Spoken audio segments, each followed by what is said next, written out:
This is called The Bourbon Story, and it's the last piece we see at the end of the play. Have fun.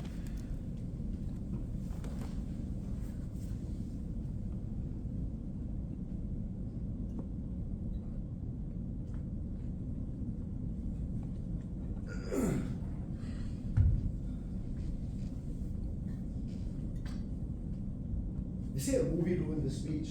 You know that movie? The one with the good-looking kid from Titanic and that Scottish guy. Terrible movie. Anyways, after that came out, tourists came by the hundreds. Thousands now probably. It used to be pristine. But I was here back before the movie came out. Before even the book. Maybe when the author was still a young man and full of hope.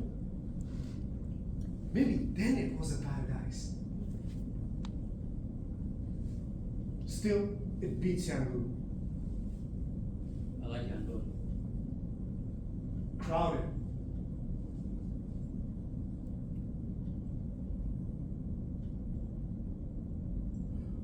You know there's a storm coming. You can see it if you look out hard, a few miles out. My mother used to say that rain and lightning are caused by two brothers who are still fighting over the throne of heaven. Look, pal, I don't have any money on me. Oh, I wasn't going to ask. But I suppose I understand your mistake, though. It's laundry day. Right, well, look, I kind of wanted to be alone here, right? Pretend I'm not here. I can be very quiet. I learned that during military raids back home. It's a big beach, pal, right? Oh, isn't it? Beautiful. Expansive. That's a word, isn't it? Yes. Look, I don't mean to be rude, right? Oh, it is I who am rude. My name is Mr. Vermin. Garcia. Diego Garcia. Ah, like that. Like Bond. James Bond. I guess. In English.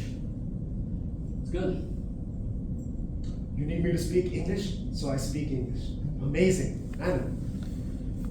You've been praying? I just found this. Look, the sand here. May I? It's all yours, man.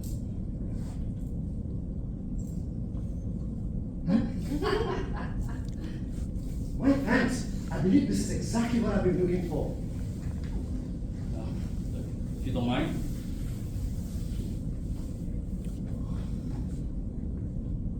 Why are you out here?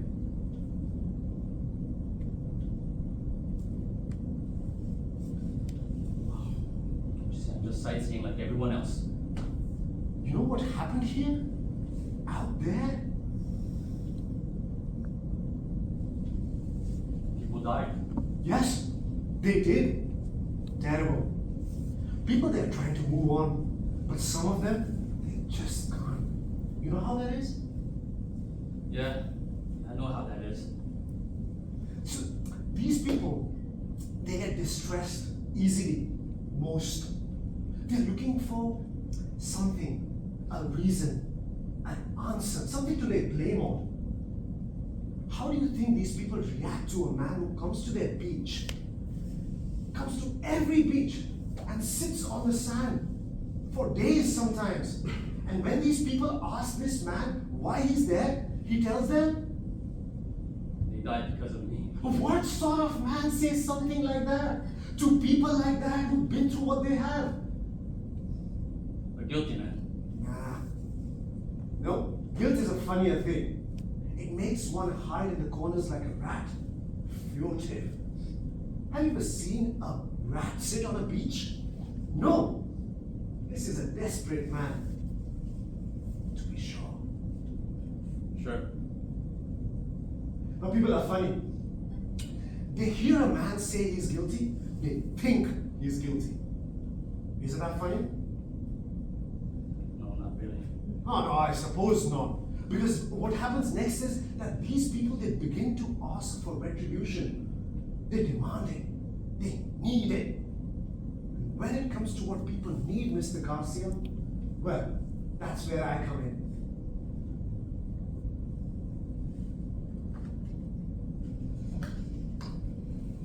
Guilty or not, something has to be done about you. So, hold on a second. I tell them, I haven't even met this man. So here I am. You seem pleasant enough. From all appearances, not mentally unsound. Good looking, if you like that sort of thing. So, anything I should know?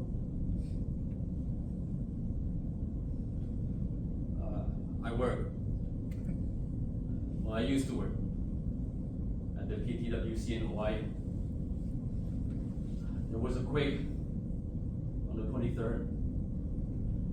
I sent out a warning to the coastal areas that there was a dangerous tsunami activity. That turned out to be false. That wasn't a small quake. It was a 7.8. Nothing happened. I was working again on the 26th when the Sumatra quake hit. At first, measured an 8.0. And after that, Yes? I sent out a warning. I sent out a bulletin that said, no destructive tsunami threat exists. I didn't know.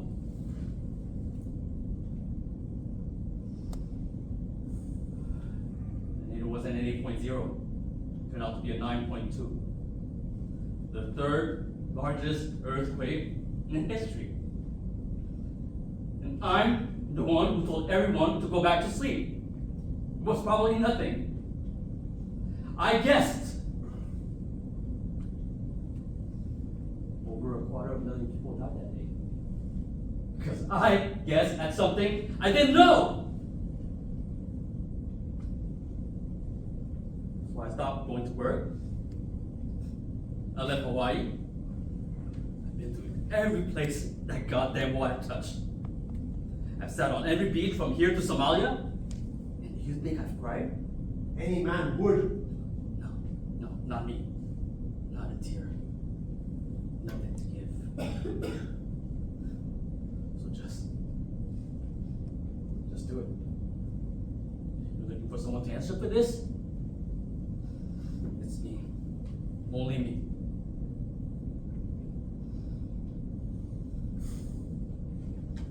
Stop me if you heard this one. A man is stranded in a flood. He's a faithful man, so he prays to God to rescue him. The water level keeps rising. The man has to climb on the roof of his house. A speedboat shows up. They invite him on board. He says, no, God will rescue me. They leave off to rescue his neighbor. A little while later, the man is still underwater, neck deep. A hovercraft shows up.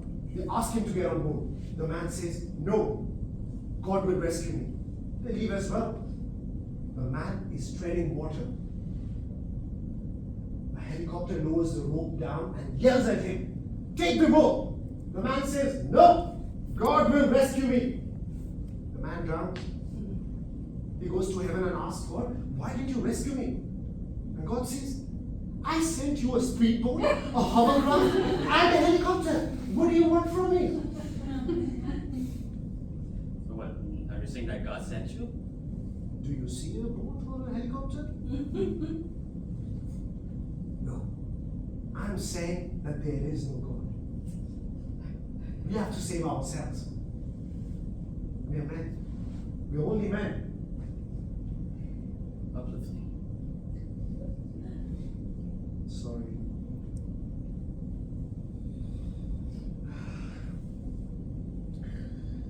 I was fishing when it happened, off the coast of Burma, where I've grown up and lived all my life.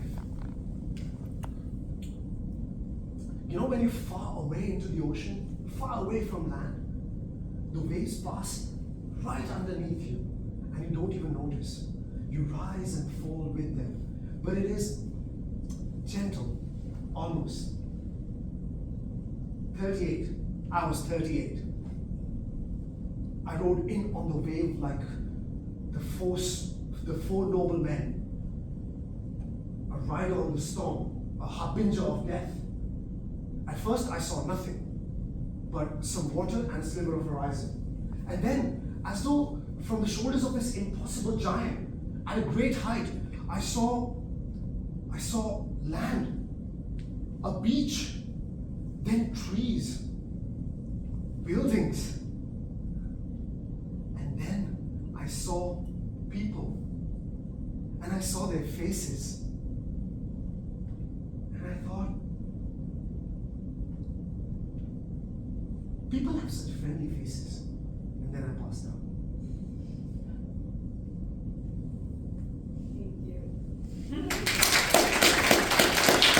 Your life is pretty much the fits, huh? Except for the house guests. Oh, that was rude. You were fine up to the tits. Actually, I've always liked that expression. You don't hear it much anymore. Well, Richard's usually good for saying a few things that shouldn't be said at all. Sure. This guy's tailgating me with his high beams on. No, honey, they're just two headlights. They're the high-low kind. Look how bright they are. Ass. So, Fred tells me that both of you are working on a screenplay together? Between fights. Yeah, Vera and I basically have zero respect for each other, so we decided, let's be partners. Why do people do this? Oh, wow, he is actually pretty close, huh? We could be towing him for God's sake. But here's Route 8, so oh, terrific. Maybe you were throwing him. Sweetie, honestly,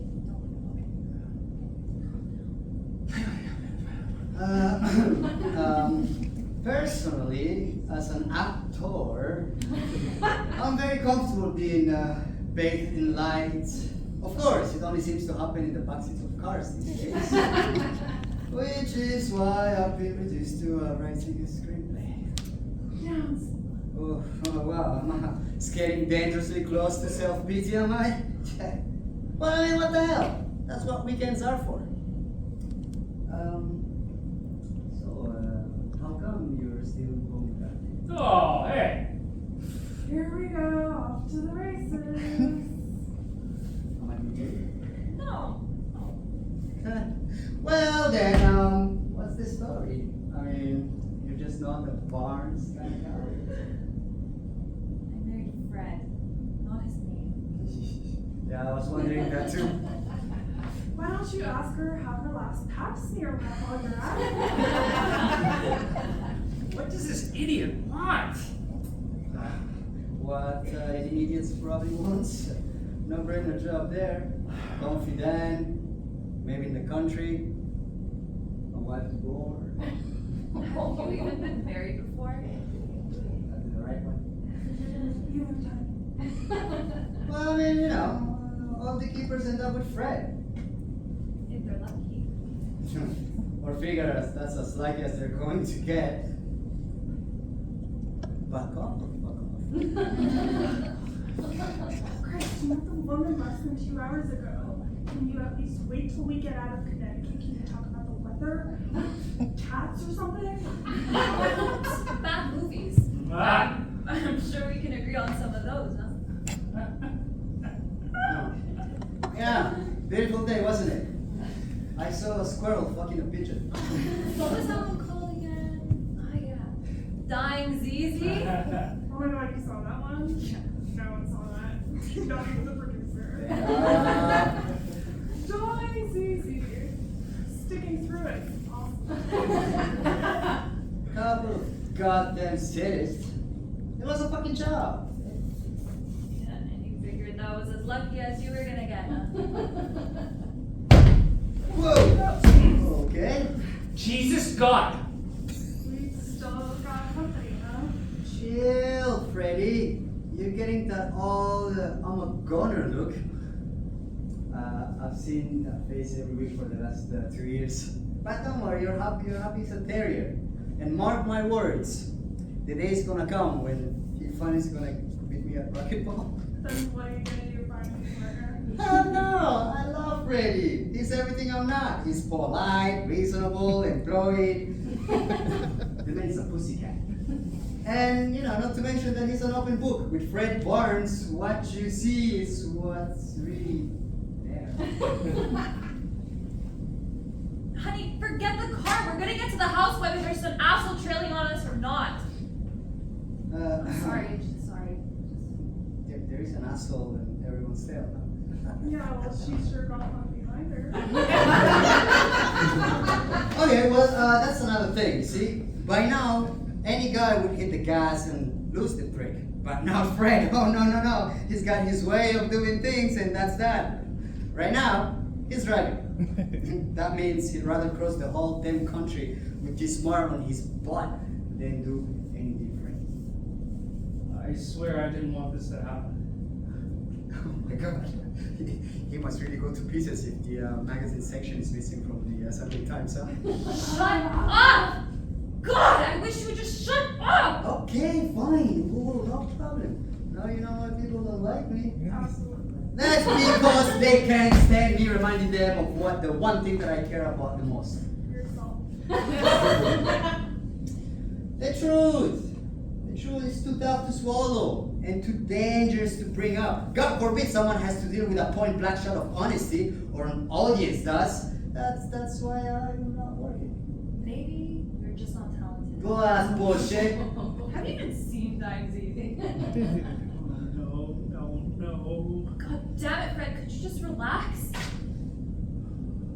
Okay, you know what? I get it. I could never figure out why after 40-some odd Thursday nights of racquetball, Fred never asked me to come meet his fiancée, but it just hit me. He was afraid. Oh Lord. Afraid I'll stir things up and get you thinking about stuff that, just left tucked away. Like what? The life you always wanted. Are all actors like this? The ones who can't get work hard. Okay, look, what did you dream about when you were a kid? Growing up and finding a guy who fell apart when he was tailgating? I don't think so. This ought to be a terrific weekend. You want heat. You want light. Size. Something new to reach for all time, even if you can't always grab your hand around it. I know it because, that's how I am. But you know what the difference is between me and you? She's a human being. That I'm still grabbing at the world.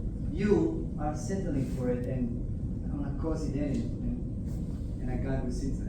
I love Fred! Huh? What?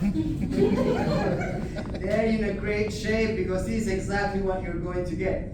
A smooth ride for the next 40 years, steady and way too slow for people with the brights. Yeah, nice work. Damn you! Could you stop it? It's them. What, the car behind us? Who else could it be? Somebody who just took 9G and Route 8 and Marconi Road at the same time I did? No. Are you saying that person followed it? Following, chasing, it doesn't matter how you say it now. You're nuts. What chase you? Them. Fred, hold on. Why would people be chasing you? Because of what I did. Relax. They don't see cool squads of people for having overdue library books. I wasn't at my Aunt Gusie's cottage in Vermont last summer. I was in Marseille. France? In Tangier. I was helping a friend of mine, but things went bad. Christ, this sounds like something out of a goddamn screenplay. I was supposed to pick up a package and then drop it off someplace. Package? What was in it? Money? Maybe drugs? I don't know. They never told me what I was carrying. They never told you this was some kind of regular day? Since 1980. Nope, 1981. I remember I just got my Sears card. Jesus. You got paid at all? Oh, they treated me like royalty. They really did. Like first class tickets, 5-star hotels, always. And when I was done, they'd give me money and say, oh, thank you so much, Mr. Barnes. I think that's why I kept doing it, because I love the feeling of being Mr. Barnes. Mr. Barnes. What happened in Marseille? The drop-off was at a bakery, a back door in an alley. But nobody answered when I knocked on the door, and when I turned around, there were these 2 kids. Kids. They're dressed they're built like a couple of Mike Tysons, but they're still just kids. Who ripped you off? No, that's just the thing. I fought back and killed one of them. Get the fuck out of here! I didn't have a plan. It's not like I hated the kid. It's just like my hand was suddenly on his neck, and I just started to squeeze and kept squeezing until his tongue jabbed out and was slobbering all over my sleeve, and then I let go, and he dropped like a sack of sand and finished. This is better than our screenplay.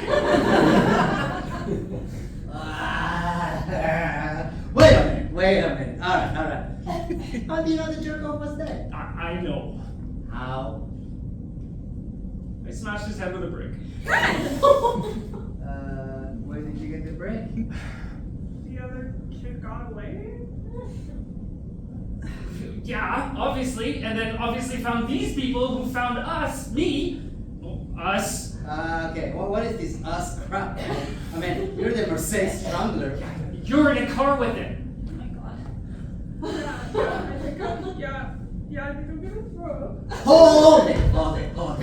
Okay, this is bullshit. Fred Barnes. Come on! Drag me to the stars, barehanded killer. This is Fred Barnes, the guy who can even win a fucking stinking rocket ball for 40. Come on!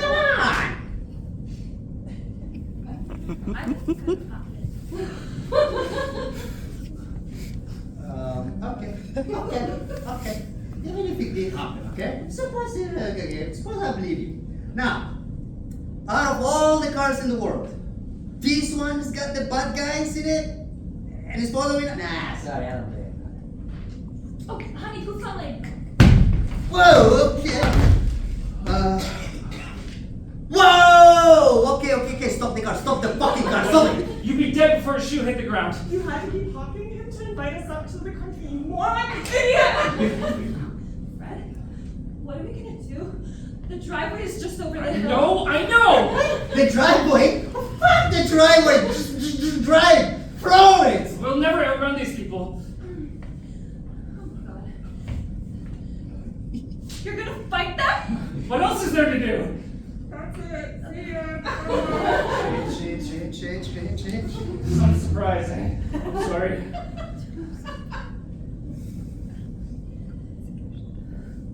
Oh my god, there's a driveway! You know I love you, right? Hang on! Oh, Come and get it! Butt faces!